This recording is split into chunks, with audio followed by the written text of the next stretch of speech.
शुभ दधीची संवाद वर्णन। नंदीश्वर बोले, राजा क्षुभ की पूजा से संतुष्ट भगवान विष्णु शंख, चक्र, गदा, पद्म धारण किए हुए प्रकट हुए। पीतांबरधारी भगवान का दर्शन करके स्तुति करने लगे। तुम आदि देव हो, अनादि हो, प्रकृति भी तुम हो। तुम्हारे द्वारा ही ब्रह्मा और रुद्र प्रकट होते हैं। तुम ही साक्षात विष्णु हो। सतत तत्व तन मात्रा आदि आप में ही स्थित है। हे विष्णु जी, आपको नमस्कार है। 7 पाताल आपके पैर हैं, धरा जांघ है, 7 सागर वस्त्र है, दिशाएं भुजाएं हैं, नाभि आकाश है, वायु नाक है, सूर्य चंद्र नेत्र है, नक्षत्र आदि आपके गले के आभूषण हैं। हे पुरुषोत्तम, मैं कैसे आपकी स्तुति करूं? शैल आदि बोले, इस प्रकार सब पापों के नाश करने वाले विष्णु के इस स्तोत्र को जो श्रद्धा भक्ति से सुनता है, वह विष्णु लोक को जाता है। राजा क्षुभ बोला, धर्मवेता दधीची नाम का प्रसिद्ध ब्राह्मण मेरा मित्र था। वह शंकर के अर्चन में तत्पर है, इससे सबका अवध्य है। उसने वाम पैर से मेरी मूर्धा में अपमान सहित मारा है और मत से कहता है कि मैं किसी से नहीं डरता हूँ। अब जैसा मेरा हित हो सो करो, मैं उसे जीतना चाहता हूँ। शैल आदि बोले, विष्णु शिव के प्रभाव से दधीची को अवश्य समझकर बोले कि ब्राह्मणों को मुझसे भय नहीं है। विशेष करके रुद्र के भक्त तो सर्वदा अभय हैं, चाहे वे नीच ही हो। दधीची की तो बात ही क्या है। इससे हे राजा, तेरी विजय नहीं हो सकती। हे राजेंद्र, देवताओं के साथ दक्ष के यज्ञ में मेरा विनाश होगा, देवताओं के साथ में पुनः उत्थान भी होगा।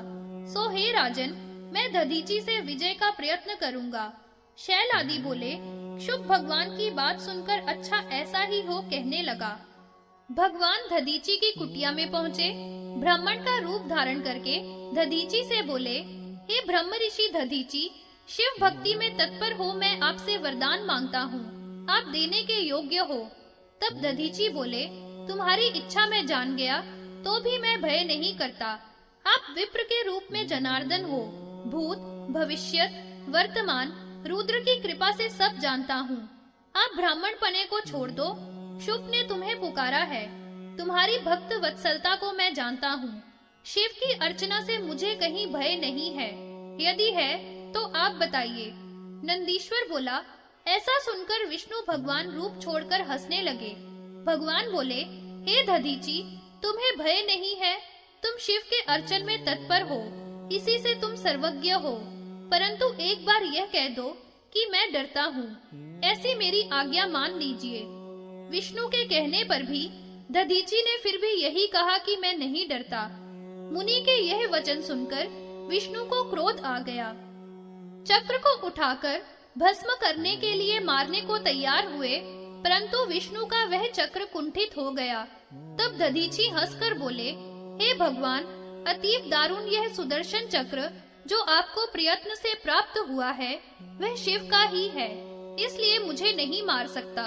ब्रह्मास्त्र आदि से मारने का प्रयत्न करो। शैल आदि बोले, उसकी बातों को सुनकर विष्णु ने सब प्रकार के अस्त्र उस पर चलाए तथा सभी देवता विष्णु की सहायता करते रहे।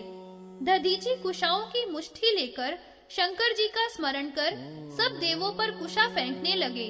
उनके सब अस्त्र व्यर्थ हो गए। देवता सब भाग गए। विष्णु ने अपने शरीर से लाखों दिव्य गण उत्पन्न किए, परंतु मुनीश्वर उन्हें दग्ध कर देता था। तब विष्णु भगवान में करोड़ों देवता, करोड़ों रुद्र, करोड़ों ब्राह्मण आदि मुनीश्वर ने देखे। उन्हें देखकर दधीची बड़े विस्मय को प्राप्त हुआ और तब दधीची उनको इस प्रकार देखकर बोले कि हे प्रभो, इस माया को छोड़ दो। आप मेरे शरीर में भी अपने सहित समस्त ब्रह्मांड को देखो। मैं तुम्हें दिव्य चक्षु देता हूँ, परंतु इस माया से क्या, इसको छोड़ो, प्रयत्न पूर्वक मुझसे युद्ध करो। उसके ऐसे वचन सुनकर और अद्भुत महात्म्य को देखकर देवता सब भाग गए। नारायण को इस प्रकार निश्चेष्ट देखकर पद्म योनि ब्रह्मा निराकरण करने लगे। तब विष्णु मुनीश्वर को प्रणाम करके वहां से चले गए। शुभ दुखातुर होकर दधीची की पूजा करने लगा। हे दधीची, मैंने तथा विष्णु भगवान और देवताओं ने जो अज्ञान से आपका तिरस्कार या अपमान किया, उसको क्षमा कर प्रसन्न होइए। दधीची यह सुनकर के राजा को तथा देवताओं को श्राप देने लगे कि हे राजा, आप सभी देवता विष्णु सहित दक्ष के पुण्य यज्ञ में रुद्र के क्रोध से भस्म हो जाएं। फिर राजा को देखकर दधीची बोले, हे राजेंद्र, विविध देवताओं के द्वारा पूज्य तथा राजाओं के द्वारा पूज्य ब्राह्मण बलि और समर्थ है। ऐसा कहकर दधीची अपनी कुटिया में चले गए और राजा भी प्रणाम करके लौट गया। तभी से यह तीर्थ स्थानेश्वर के नाम से प्रसिद्ध है। जो इस तीर्थ को प्राप्त होंगे वे शिव सायुज्य को प्राप्त होंगे। यही मैंने दधीची और शिव का प्रभाव भी वर्णन किया। जो इस क्षुप राजा और दधीची के आख्यान को सुनेंगे वह मृत्यु को जीतकर ब्रह्मलोक को प्राप्त होंगे। युद्ध में जो इसका कीर्तन करेंगे वह विजयी होंगे तथा मृत्यु का भय नहीं होगा।